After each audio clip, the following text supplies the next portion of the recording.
Shalom Aleichem.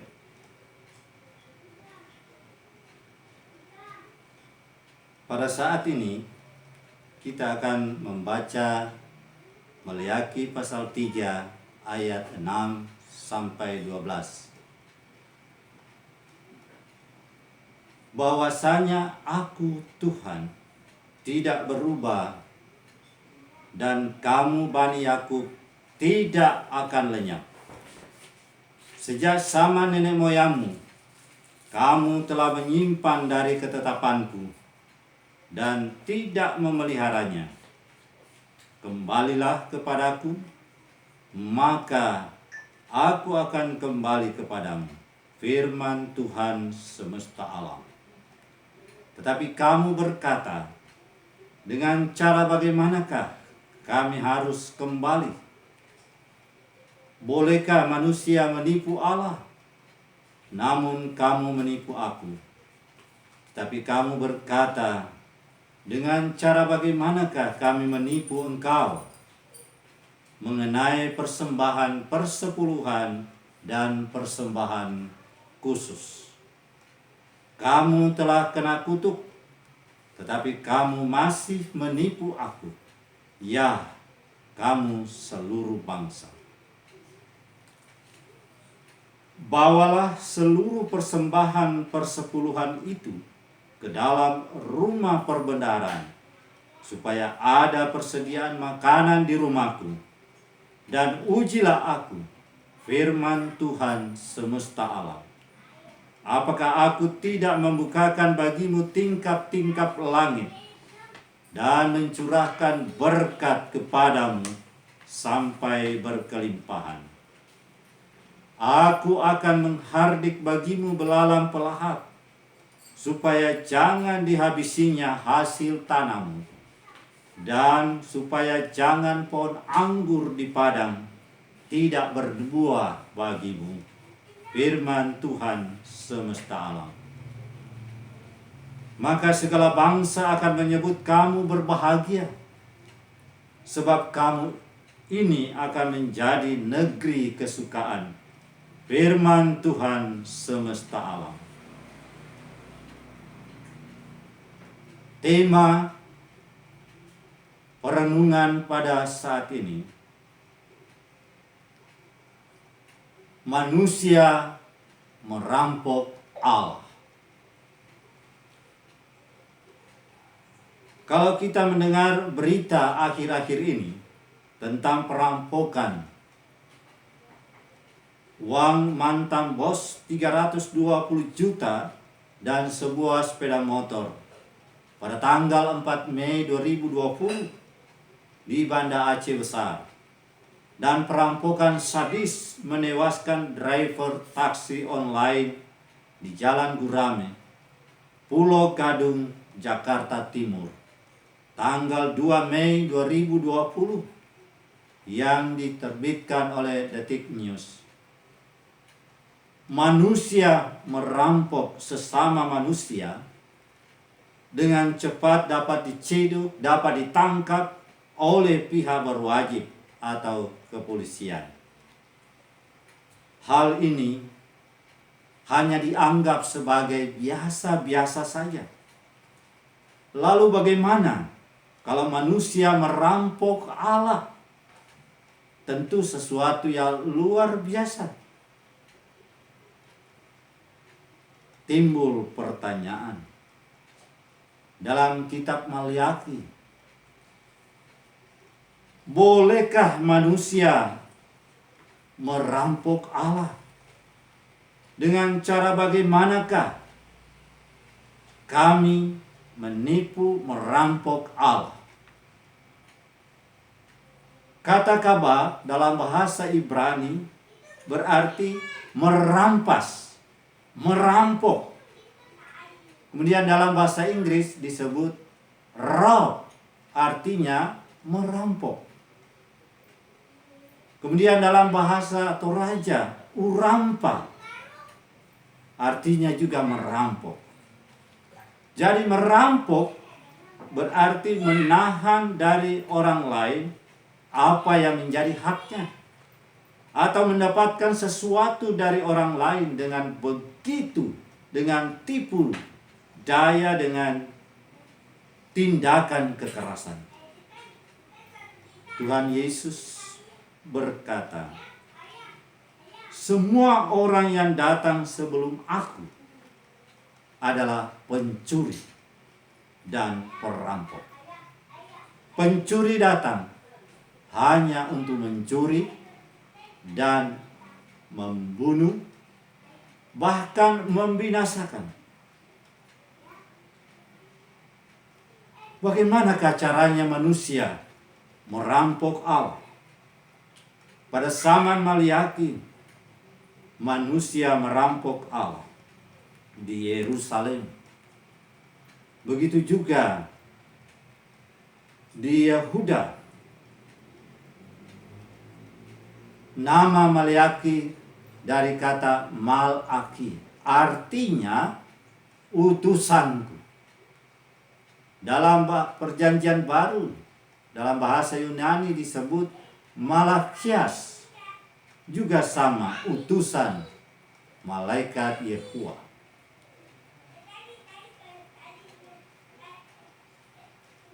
Bagaimana caranya?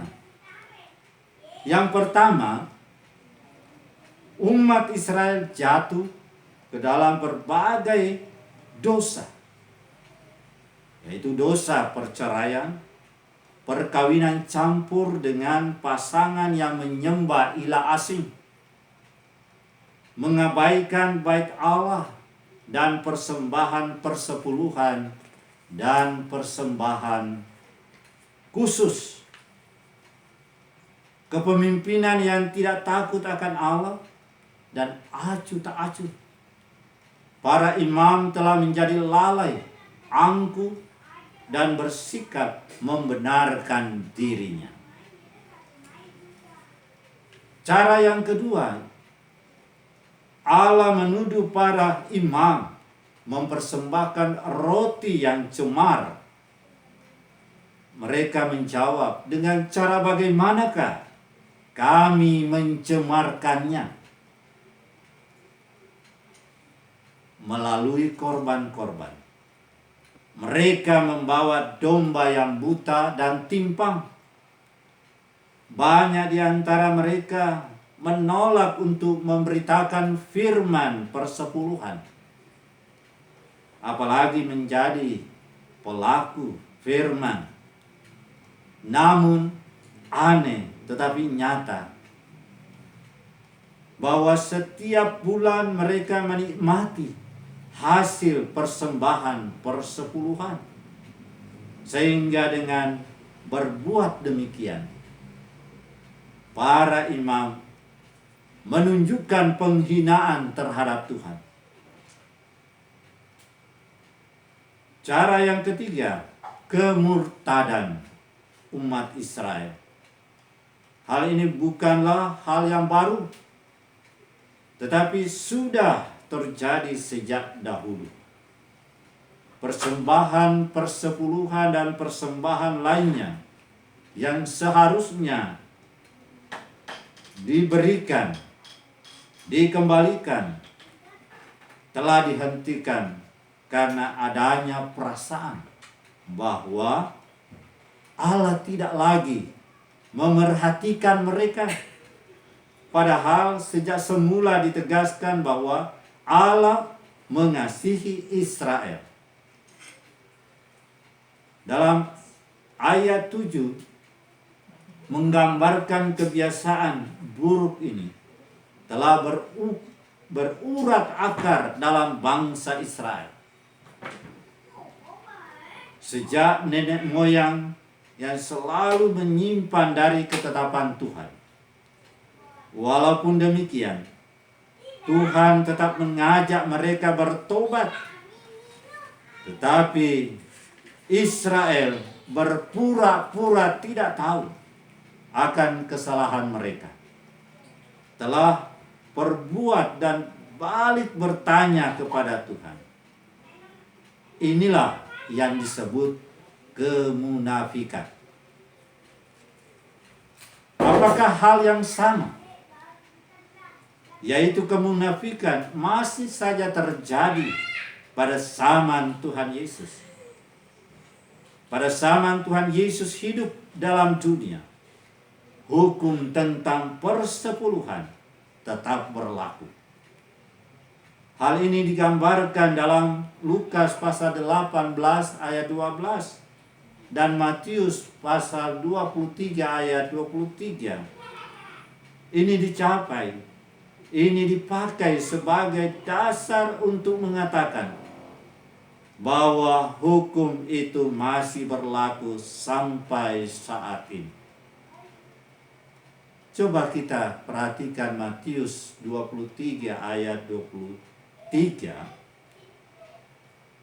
Celakalah kamu, hai ahli-ahli Taurat dan orang-orang Farisi, hai orang-orang munafik, sebab persepuluhan dari selasi, adas manis dan jintan kamu bayar.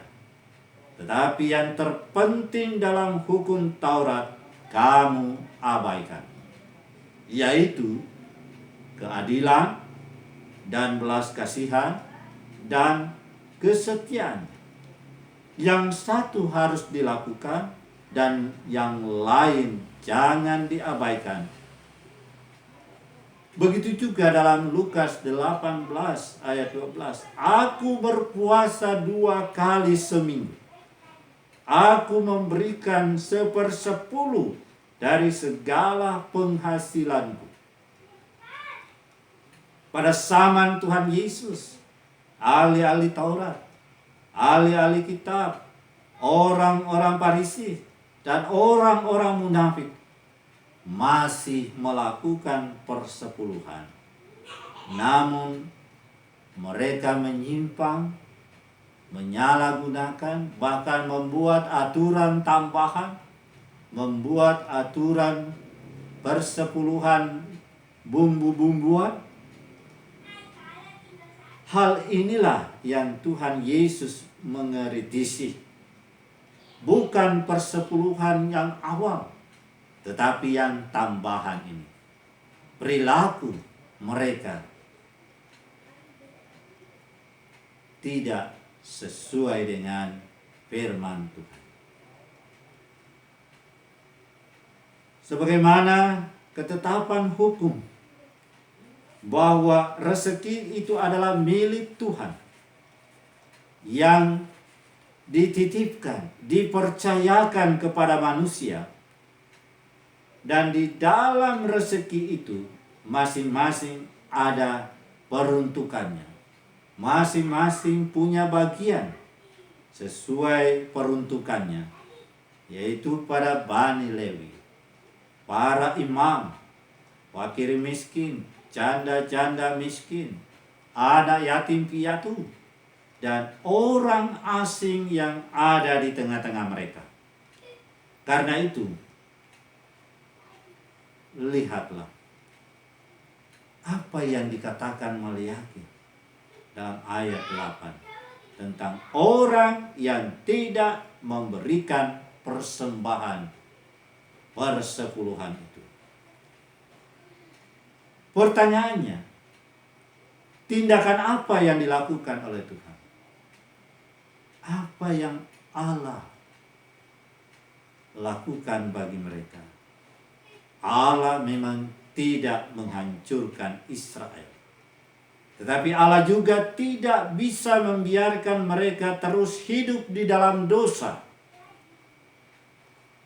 Lalu apa yang Tuhan lakukan? Pertama, menegur mereka dari dosa dan memanggil mereka untuk kembali kepadanya, supaya mereka bertobat. Tetapi Israel ternyata tidak sadar akan dosanya. Orang yang sudah lama ada di dalam dosanya seringkali menjadi begitu tumpul hati nuraninya, sehingga ia tidak sadar akan dosanya. Yang kedua, Allah menunjukkan dosa tertentu terhadap mana Ia menghendaki Israel bertobat. Dosa mereka itu adalah di mana mereka tidak memberikan persembahan persepuluhan yang biasa disebut Amma Aser dan persembahan khusus teruma.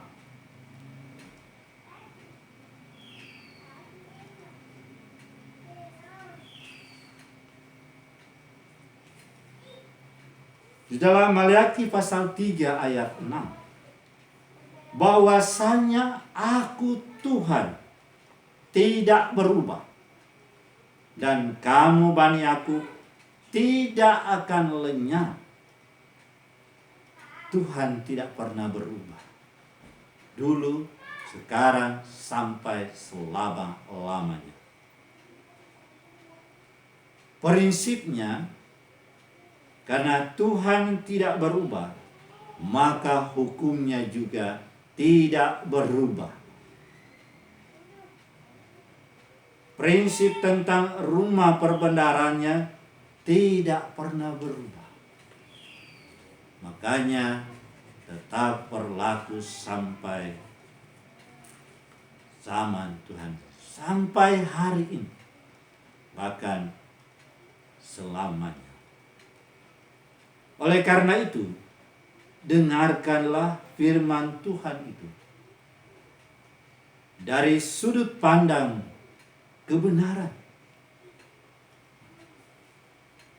Justru umatnya yang berubah, tetapi Tuhan tidak pernah berubah. Dia berbicara tentang persembahan persepuluhan, Amma Aser, dan persembahan khusus. Itu adalah milik Tuhan. Di situ kita banyak berubah, padahal Dia tidak pernah berubah. Mengapa? Karena manusia bisa berubah karena uang. Tuhan tidak inginkan Anda berkorban. Karena itu artinya saudara memberikan persembahan karena terpaksa.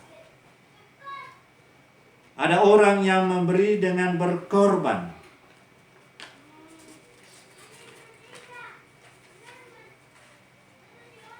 Untuk pekerjaan Tuhan. Namun itu tidak ada hasil.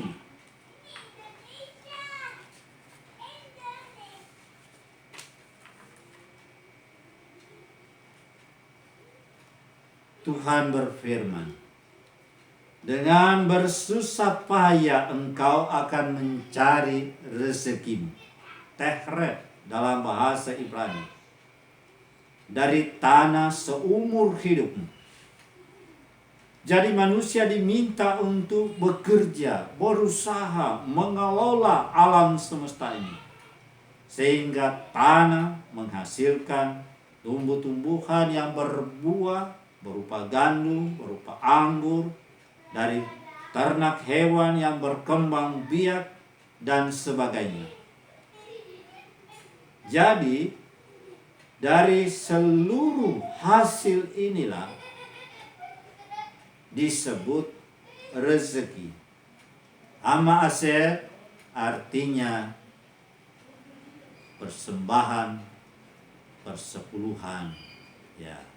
Jadi 1/10 bagian itulah yang diserahkan. Jadi rezeki ini dititipkan Tuhan kepada kita. 100 bagian. Rezeki itu milik Tuhan.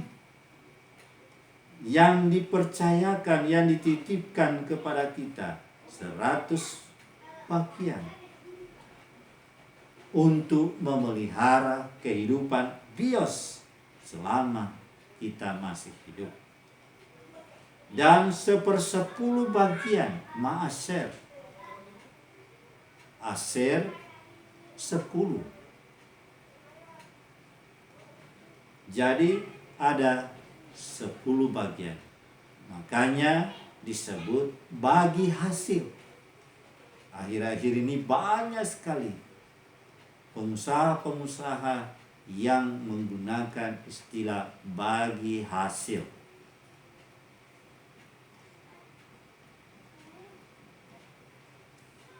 Jadi dari 100 bagian ini, 1/10 bagian diserahkan, dikembalikan ke rumah perbendaharaan.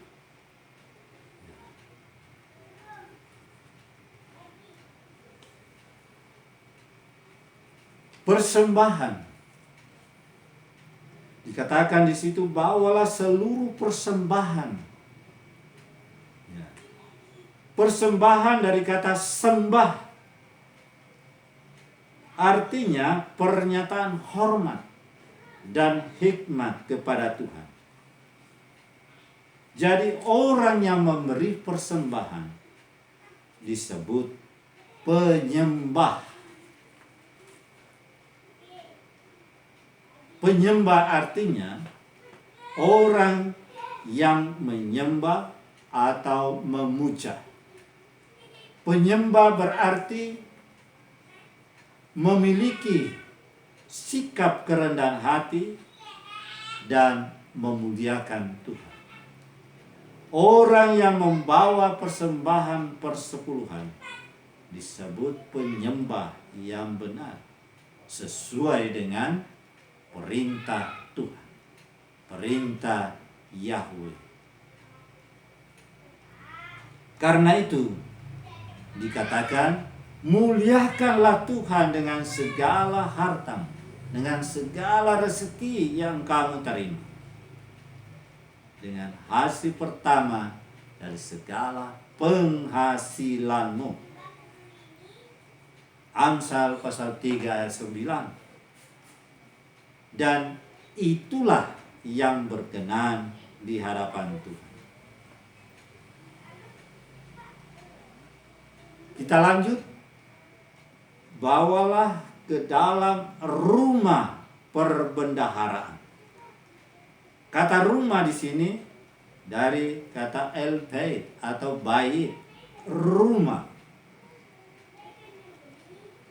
Jadi bukan home tetapi house.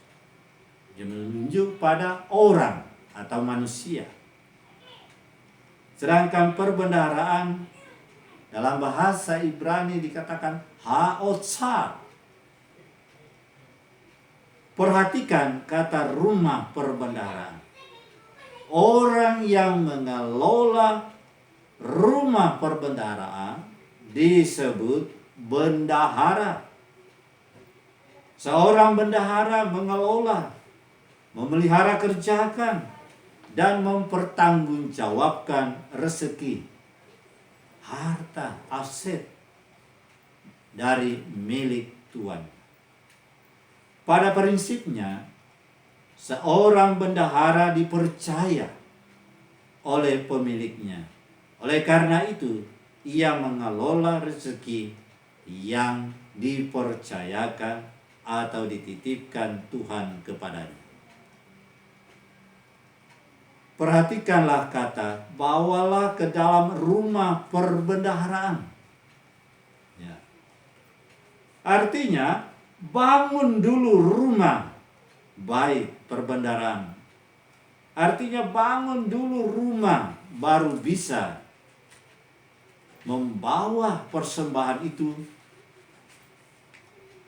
Tanpa membangun rumah perbendaharaan dulu, semuanya akan sia-sia. Pertanyaannya, bagaimana Anda bersikap ketika memberikan persembahan? Bangunlah dulu kepercayaan dan perkenanan Tuhan dalam hidupmu. Bangun hidupmu sebagai rumah Tuhan terlebih dahulu. Bangun sebagai storehouse Artinya gudang, stok barang, ada persediaan. Jika Anda sudah mendapat kepercayaan dan perkenanan Tuhan, tinggal tunggu waktunya. Anda akan melihat perlindungan Tuhan. Tuhan tidak mementingkan uang Anda, tetapi mementingkan hidupmu. Inilah sikap yang harus kita pahami. Tuhan mau melihat gambar Tuhan, bukan gambar dirimu sendiri. Orang kaya itu memakai gambarnya, gambar dirinya, karena ia mengharapkan pujian dari manusia. Ia tidak mengerti bagaimana cara Tuhan memandangnya, bagaimana cara Tuhan melihatnya.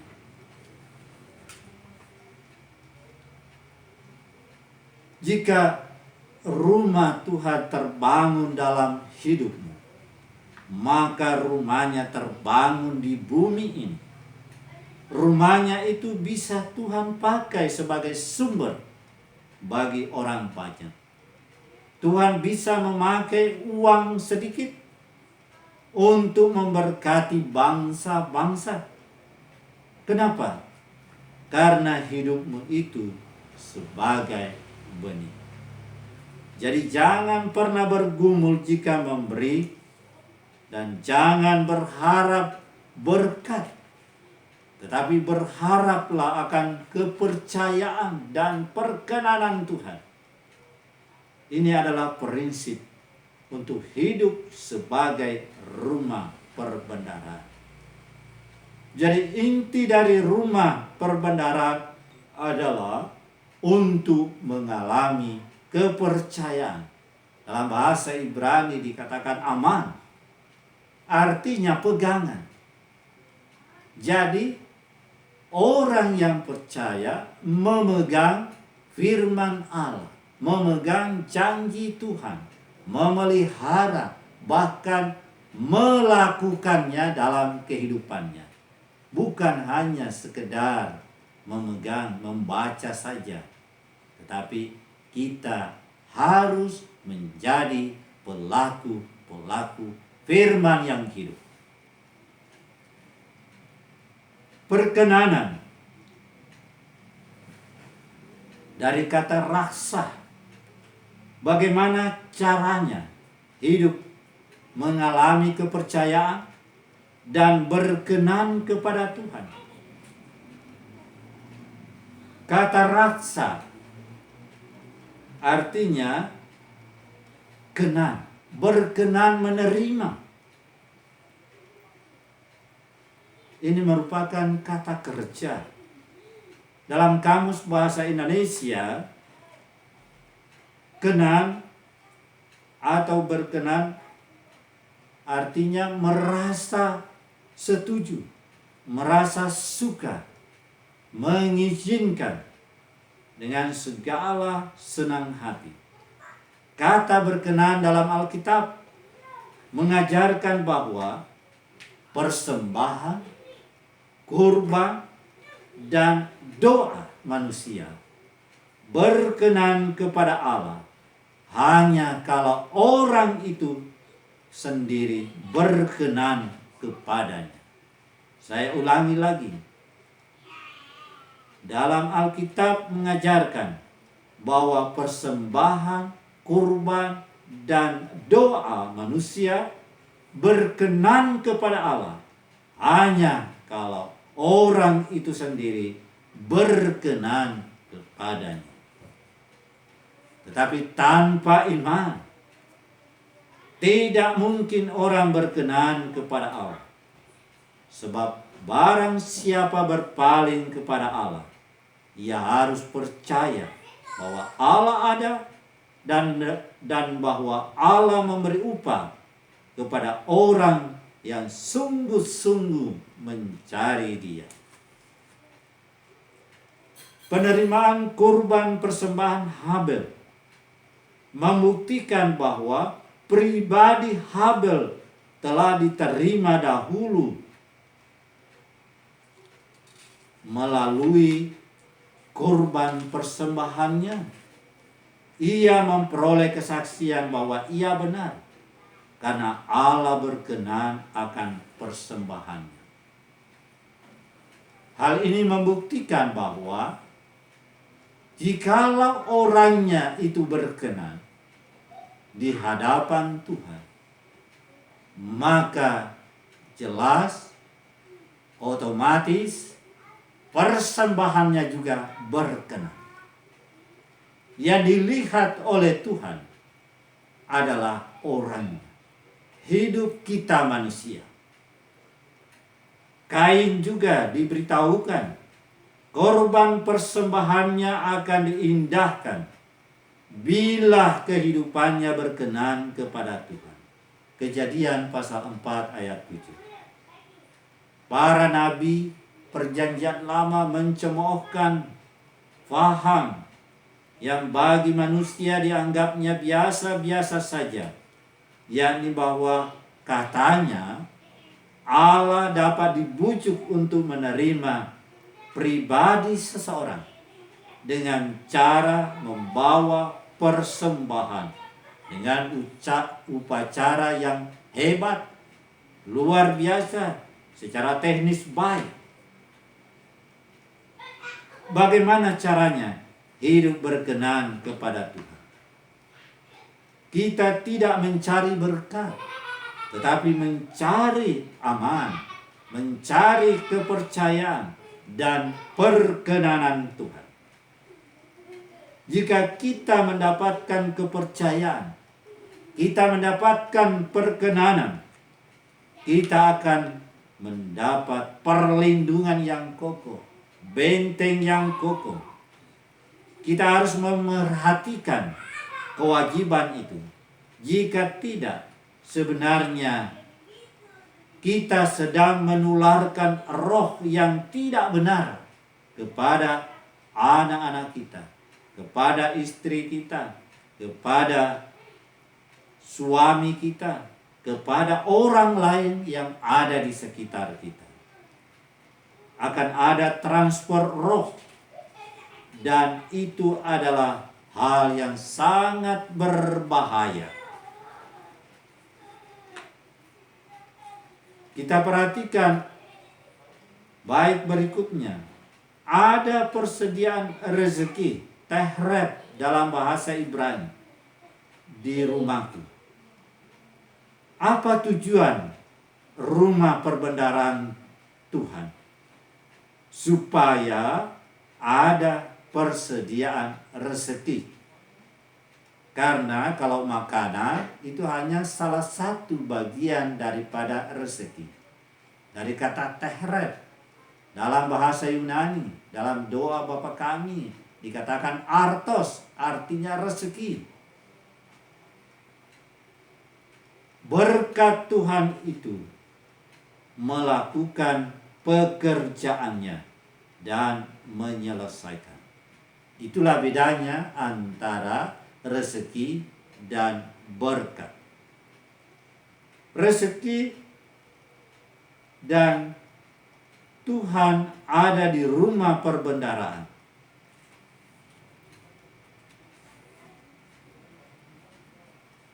Sekarang, apa janji Tuhan bagi setiap orang yang percaya? Janji Tuhan akan membukakan tingkap-tingkap langit, membukakan pintu-pintu rezeki, pintu-pintu berkat akan terbuka. Bawalah seluruh persediaan rezeki ke rumah Tuhan. Siapa rumah Tuhan itu? Jadi, siapa rumah perbendaharaan? Aku akan mencurahkan berkat-berkat kepadamu. Kepada siapa Tuhan mencurahkan berkat? Anda sendiri rumah perbendaharaan itu. Anda sendiri adalah bendahara Tuhan. Jika Tuhan betul-betul sudah tahu ada perbendaharaan di rumahnya, maka dia akan membukakan. Itu eta, artinya ada kunci untuk membuka, ada kunci untuk menutup. Itu fungsi daripada kunci. Jadi akan membukakan tingkat-tingkat langit. Jadi yang kita bangun bukan persembahan kita dulu, tetapi diri sendiri, pribadi kita ini sebagai rumah perbendaharaan Tuhan. Apakah betul-betul ketika Tuhan mengungkapkan rencananya dan kehendaknya, sudah tersedia rezeki, dia tinggal ambil itu? Ataukah Anda harus bergumul lebih dahulu? Rumah perbendaharaan itu tempat stok rezeki buat pelayanan di muka bumi. Yang kedua, janji Tuhan yang kedua, yaitulah akan ada perlindungan. Aku akan menghardik belalang pelahap, dan perlindungan hanya kepada rumahnya. Jika itu bukan kaplingnya, Tuhan itu tidak ada perlindungan. Jika ya, ada penghematan yang luar biasa dengan hikmah.